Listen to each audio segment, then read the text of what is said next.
Hello and welcome to our discussion here in Financial Life PH regarding short-term healthcare or specifically HMO. So before anything else, pwede mong i-speed up itong video na to pero wag kang magsiskip kasi it's very important na alam mo yung mga coverage at yung mga babanggitin ko. Okay, so let me introduce myself. I'm Nansha Alcazar, so you can call me Nansha. I've been a financial advisor and I've been in this industry, healthcare and finance industry for 6 years now. And aside from being a financial advisor, no, I offer HMOs, so mga people. So personal health plans or individual health plans, mga family HMO businesses or yung SMEs and corporations, as well as prepaid health cards. So ito, i-discuss ko siya in a separate video. And if you want to book an appointment or financial coaching sessions with me, may mga kasamang financial tools na dito, tuturuan kita kung paano gamitin and support from Financial Life PH community. Book ka lang ng schedule or slot dito sa contact details na nasa screen. So, message mo lang ako dyan.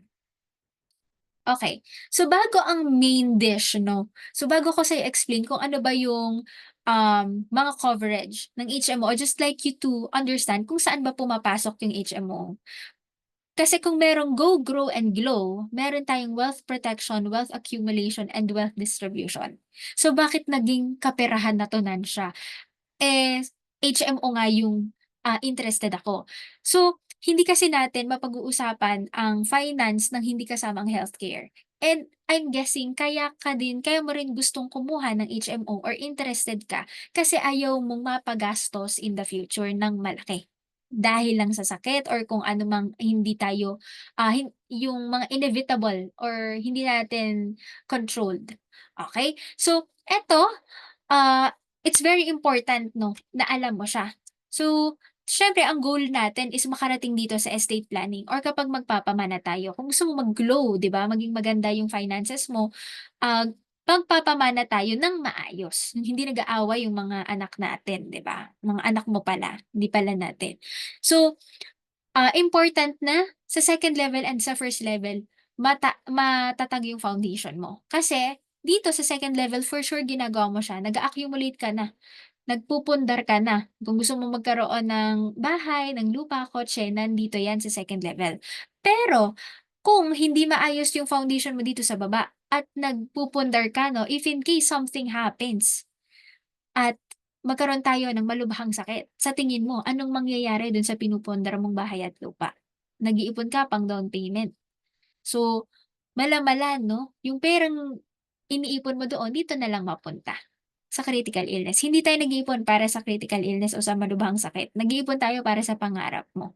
So, kesa mapunta dito sa critical illness yung ating, kaperahan 'no, so gusto natin intact itong second level. So that's why it's important na meron ka dito sa baba 'no, na income protection. If in case 'no, something happens meron ba tayong cash or meron ba tayong makukuha.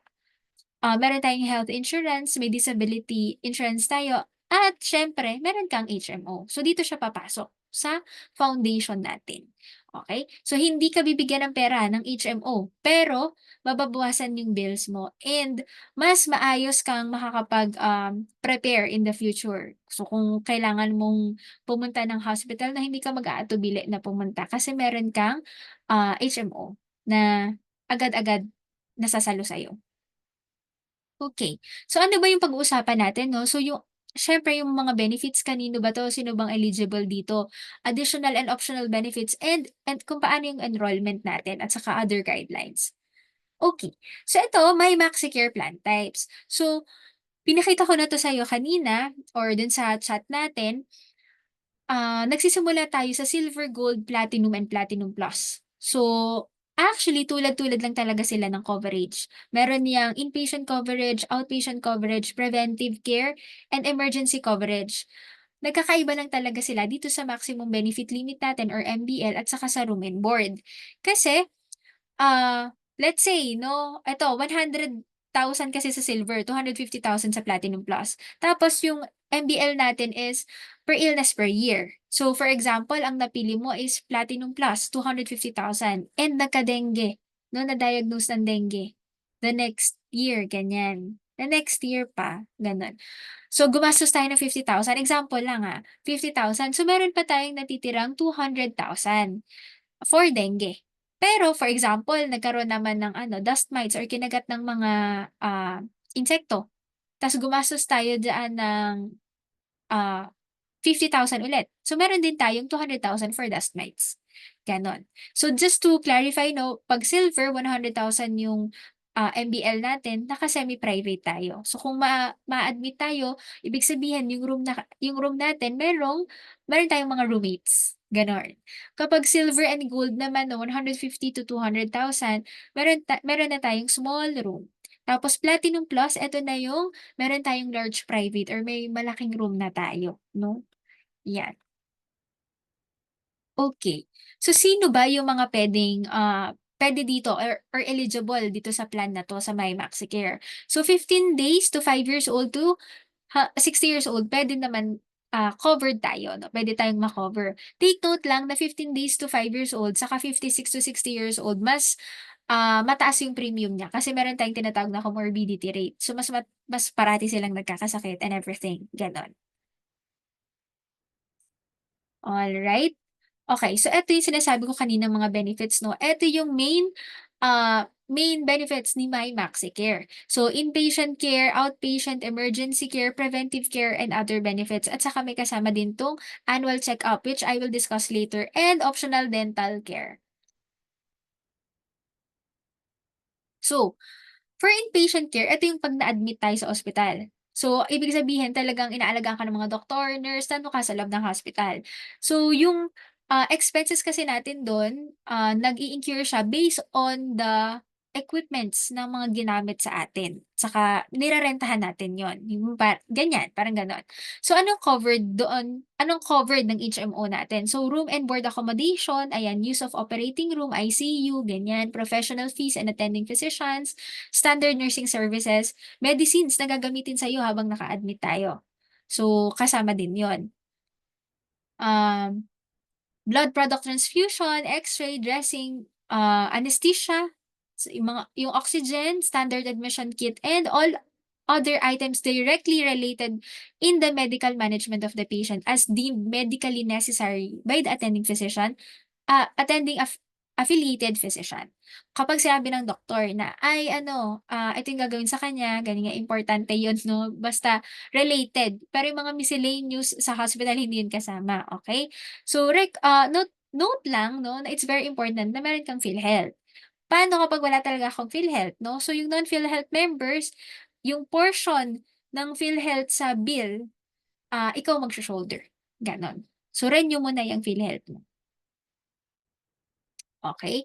So, next naman is outpatient or ito naman yung mga consultations lang or, yung mga gagawin sa'yo na hindi naman kailangan na i-admit ka sa hospital. So, for consultations, treatment of minor injuries, yun yung covered, X-ray, minor surgery not requiring confinement, eye laser, cauterization of warts, sclerotherapy, speech therapy, allergy testing, and tuberculin test. Kasama yan. Okay. Next naman is emergency care. So, siyempre 'no, dadalhin tayo sa ospital, sa emergency kasi kailangang-kailangan na. So, ang covered naman diyan itong mga 'to, doctor services, emergency room fees, medicines na gagamitin kapag nasa emergency room tayo, mga yang oxygen, and when it comes naman 'no, sa animal bites, madalas 'to, nakagat ng aso, ng pusa. So, initial treatment of animal bites, covered siya up to MBL for 24 hours, punta ka kaagad. Kasi girl, walang gamot sa rabies, ganyan. So, pa paturok ka kaagad. So, X-ray, laboratories, diagnostics, examination, kasama. Question, ah, paano kapag gusto kong paano kapag gusto kong magpa-lab? So, kailangan punta ka sa affiliated doctor sa hospital. Tapos doon ka magpa-check-up kay doktor. Sabihin mo na may nararamdaman ka at magpapa-laboratory ka para gawan ka niya ng recommendation letter. Meron kasi na siyempre may kakilala na doktor, dun magpapagawa ng recommendation letter. Pero hindi i-o-honor ni MaxiCare kasi kailangan, affiliated yung doktor na gagawa ng recommendation letter mo. Okay? So, kahit sa ang HMO companies, gano'n siya. So, paano naman kung tayo ay mapunta sa non-affiliated hospital? Eh, emergency nga, yun kasi pinakamalapitan siya, eh, okey lang naman. So, within the Philippines, MaxiCare shall reimburse eto up to 30,000. Gano'n. Ire-reimburse siya maximum 30,000 gano'n. So, areas without affiliated hospital within the Philippines, ire-reimburse ni MaxiCare 100% of the total hospital bills and professional fees based on MaxiCare rates. Paano 'pag sabi ni doktor, 10,000 daw yung kanyang, um, rate or professional fee, pero kay MaxiCare ang nakalagay 9,000. So, ang i-o-honor ni MaxiCare is yung 9,000. Baka nagtaas na kasi si doc, 'di niya pa in-update dun sa MaxiCare, kay MaxiCare, gano'n. Paano kapag sa Philippines, outside the Philippines? So, meron din namang ano, assistance si MaxiCare. So, ire-reimburse niya 100% of actual cost up to 30,000. Receiving, pero 30,000, gano'n, maximum 'yun. Sa ibang bansa, pero dapat affiliated din or yung hospital na pupuntahan mo doon. Okey, so kaya it's important na meron ka kahit travel insurance man lang, ganyan. Kasi paano kung hindi ano, pinakamalapit sa'yo hindi accredited na hospital sa ibang bansa, 'di ba? So 'yan, important na prepared ka 'pag pupunta ka ibang bansa, okey? What if magpapaambulansya 'no, yung ambulance service naman, so covered naman 'to if, affiliated hospital to another affiliated hospital magpapa-transfer ka, covered siya, up to maximum benefit limit. Pero kapag non-affiliated hospital to affiliated hospital 'no, 2,500 yung iko-cover ni MaxiCare.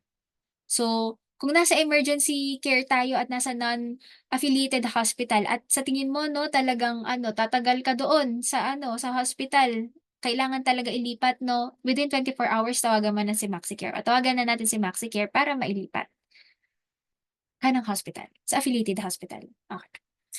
Next naman is yung preventive care. So, yung preventive care, ito yung, passive and active vaccines for treatment of tetanus and animal bites shall be covered up to 18,000 per member per year. So, ito naman is yung kanina kasi nabanggit is within 24 hours, covered siya. Pero yung mga succeeding kasi nun 18,000 na lang siya. Pero don't worry kasi ano na lang yun, hindi siya gano'n kalaki, hindi siya gano'n kamahal. Ang mahal talaga is yung first shot mo. Kaya punta ka kaagad sa ano, sa hospital 'pag gano'n. Okey, so ito, covered naman siya. So periodic monitoring of health problems, 'yan yung mga follow-ups natin, health education and counseling on diets and exercise. So puwede may mga ano din 'no, webinar din si MaxiCare regarding this. Health habits and family planning counseling. Okay. So, additional benefits. So, eto is additional benefits lang 'no. So, meron tayong 50,000 na life insurance coverage for accidental death and dismemberment. So, for accident. If wala ka pang insurance, talk to your trusted financial advisor if you want na ma-assist kita diyaan, message mo lang ako. Kasi 50,000 is just an additional benefit, hindi talaga may mas malaki pa dito 'no. And ano lang 'to, add-on lang 'to or feature lang 'to ni MaxiCare. So kapag wala ka ng HMO, wala ka na ding 50,000 gano'n. Tapos accident lang 'yan. Then initial treatment within 24 hours, ito nabanggit ko na kanina 'no, na subject to MBL kapag nakagat tayo ng animal, hindi ng tao. Then vaccines for treatment of tetanus, nabanggit ko na rin kanina, up to 18,000 'yun 'no. Then scoliosis kasama din siya, cover din siya, hindi lang kasama yung physical therapy sessions. Congenital conditions, covered din, hindi lang din kasama yung mga physical therapy sessions. Okay, take note na this is up to 20,000 ha, yung sa scoliosis and congenital conditions. For if you want to go back 'no, dun sa gusto gusto mo talaga mabasa yung lahat ng coverage ni MaxiCare, ibibigay ko rin naman yung brochure. Then ito naman is yung annual check-up natin. So lahat ng plan types natin, Silver, Gold, Platinum, and Platinum Plus, puwede kang magpa-annual check-up. Okay, so applicable to all plan types, may only be availed, so ito na. After 6 months na member ka ni MaxiCare, dun pa lang tayo makaka-avail nitong annual check-up. Hindi yung ngayon siya kumuha ka ngayon, na-approve after 7 days yung HMO mo, pwede ka nang magpa-annual check-up. So, after 6 months pa na member ka, ganon. And inform me, or if you want, you can also directly call MaxiCare na magpapaschedule ka ng annual check-up, ganon. So, ina-approve pa kasi siya, ganyan. Saka meron tayong specific clinics for that, okay? Yan. Any request for rescheduling or change of venue must be in writing and shall be allowed only once provided request was forwarded to yung customer care department ni MaxiCare at least 1 week prior to the original ECU schedule. Kapag magpapapalit ka ng schedule, give ample time or at least 1 week kay MaxiCare para ma-approve niya ulit, maiset ka niya dun sa preferred clinic mo. Okay? So, otherwise, ACU entitlement shall be forfeited. So, ano ba yung, ano yung covered? So, eto, no, physical exam, CBC, urinalysis, fecalysis, and chest x-ray. Pwede ko ba yun wag kuhanin siya or mandatory yan? Pwedeng hindi. Pero ako, I suggest, no, since annual check-up to, ah, at least once a year 'no, makapagpa-check up tayo para malaman natin kung meron na tayong mga nararamdaman kung saan-saan. Kasi later explain ko din regarding pre-existing condition, okay? Eto na pala siya. So pre-existing condition, important siya for contestability period 'no. So eto yung mga terms natin para lang din malinaw sa'yo 'no. Yung pre-existing condition, eto yung mga sakit na bago ka pa kumuha ng HMO meron ka na nun. So, prior to the effective date of the member's coverage to MaxiCare. For my MaxiCare, within the first 12 months from the effective date, ibig sabihin, considered pre-existing pa rin, pre-existing condition pa rin, kahit na wala kang, hindi ka clinically diagnosed nung kumuha ka ng HMO. Pero within 12 months na member ka ni MaxiCare, na-diagnose tayo ng sakit na yon, ibig sabihin pre-existing condition yon. Kasama yon sa clause ni MaxiCare. Considered pre-existing condition kahit within the first 12 months from the effective date. Then, dreaded disease naman, ano ibig sabihin ng dreaded disease? So, ito yung condition na chronic, progressive, life-threatening. So, and which may entail lifelong therapy wherein complete cure cannot be ensured. Ito yung kapag nagba-maintenance na. Kasi nga, mina-maintain na lang, hindi na natin ma-ensure, nagagaling talaga ng, as in, babalik ka sa super healthy, ganon. So, note lang for dreaded diseases, nakalagay naman to sa brochure. If you want to check isa-isa, na hindi ko na nilagay dito sa slides kasi marami yon. Pero hindi yun limited doon sa mga nakalagay na sakit na yun lang. Okay? For acquired condition naman, ano ibig sabihin ng acquired condition? Ibig sabihin, after the effective date of member's coverage. Nakuha mo siya. Wala ka naman sakit na ganun before eh. Pero, biglang na-diagnose ka na after mo kumuha ng HMO, acquired yun. Ganon. So, any condition that was not diagnosed or for which no medical care or advice was rendered prior to or within 12 months from the date of effectivity date, acquired condition siya.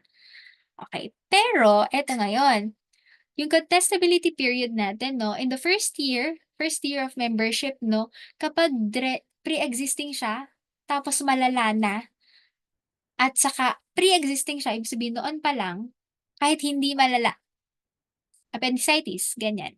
Nakakamatay rin naman yun. Pero pag naagapan yun, hindi naman siya super lala. No? So, kunwari, parang magpapasurgery ako for appendicitis, kukuha ko ng HMO. Yun ay pre-existing. Then, acquired, nakuha mo ngayong taon. Tapos malala siya as in progressive, ganyan. So, on the first year of membership, ito yung ating coverage for that illness. Okay? So, for silver, 5,000, gold is 10,000, platinum is 15,000, and platinum plus is 20,000. On the second year, for dreaded condition, same pa din. No? Ito pa din yung coverage for that. Pero other illness naman, 100% yun. Okay? For pre-existing, tas hindi naman, magaling ka na, kasi appendicitis ngayong taon, the next year, babalik naman yun sa 100%. Yung parang iisa lang ba ang appendix? Wala ka nang tatanggalin pa. Kunwari, gallstone naman, ganyan. 100% na yun. So, acquired, dreaded, 100, babalik siya sa second year, 100%. Okay. So, kailangan lang malampasan natin yung 12 months na wala tayong first 12 months na, dapat healthy tayo. Hindi naman dapat healthy, pero hindi dreaded yung ating sakit, gano'n. Kasi meron tayong ganitong clause. Okay. So, 'yan. Next is dental care naman. So, yung dental care naman, optional 'to. So, exclusive for dental hub provider only. So, may list naman nito, ise-send ko din lahat ng, updated hospitals, partners, and clinics ni MaxiCare. So, ano yung mga cover dito? Ito siya. So, simple tooth extractions, ayan, magpapapasta, puwede, 2 teeth per year. So, kung apat yun, yung dalawa cover ni MaxiCare, yung another 2 babayaran mo na. O kaya next year na lang ulit, gano'n. Kaya lang baka mabulok na yung ngipin. Okey, then, since this is optional, eto yung price niya. So, ₱209 for semi-annual and ₱387 for annual, gano'n. Okey, paano naman tayo mag-e-enroll Nange? So, ano yung mga guidelines and procedures? So, kapag, isa lang yung iko-cover natin, um isa lang, ikaw lang, gano'n. Pero kung may gusto kang ilagay na dependent, so Nudge gusto kong isama, i-cover ko din yung ano ko, yung siblings ko at saka parents ko, puwede ba yun? Puwede naman, may sinusunod lang tayong hierarchy, okey? So kung ikaw ay single, hindi yung walang ano, jowa pa, gano'n. As in yung talagang yung status mo, civil status mo, single ka girl. So single, mother and father ang ating unang dependents. Saka pa lang yung siblings kung gusto mo na yung sister mo yung ano, iko-cover. Eh, ang gusto ko na siya sister ko talaga yung i-cover natin. So, ano lang talaga, individual plan na sila, gano'n. Hindi na sila dependent, ganyan. For married naman, married tayo, ang next na kung gusto mong may dependent, yung asawa. Tapos sunod yung children, ganyan. Magsi-skip lang tayo ng hierarchy sa mga 'to kapag 'yan, ito yung mga reasons na deceased, ah miscarriage, may HMO na existing kahit sa company, so magpo-provide lang tayo ng, document na meron talaga silang HMO. Yung card, gano'n, picturean lang natin. Above 21 years and 5 months old na. So, kasi kapag 21 years old 'no, um, hindi na sila papasang dependent. Ano na sila, individual HMO na sila, okey? Ano na daw sila, strong independent people na daw sila. Kaya dapat may separate HMO na sila, gano'n. So, requirements for alien residents 'no, photocopy of ACR at saka and certificate of employment if applicable. Okay, so ano naman yung, mga kailangan diyan, Nansha? So, ang kailangan kapag individual membership tayo or isang tao lang yung ating iko-cover, eto lang, application form and valid ID. For family membership or gusto mo kayong dalawa nung asawa mo 'no, application form lang saka copy of marriage certificate. For family membership na ang dependent natin ay children, application form saka copy ng birth certificate ng anak mo, gano'n. Eto yung mga list of valid IDs natin. Okay, so ano naman yung next steps natin? So, kung nakapili ka na napag-usapan niyo na ng family mo kung anong pipiliin mo, so magbabayad na tayo. So mag-submit pala muna tayo ng application. So yung application natin 'no, maise-send lang ako sa'yo, sasagutan mo lang yon. So 5 to 7 days yung processing nun and then after nun meron tayong mare-receive na bill, saka pa lang tayo magbabayad.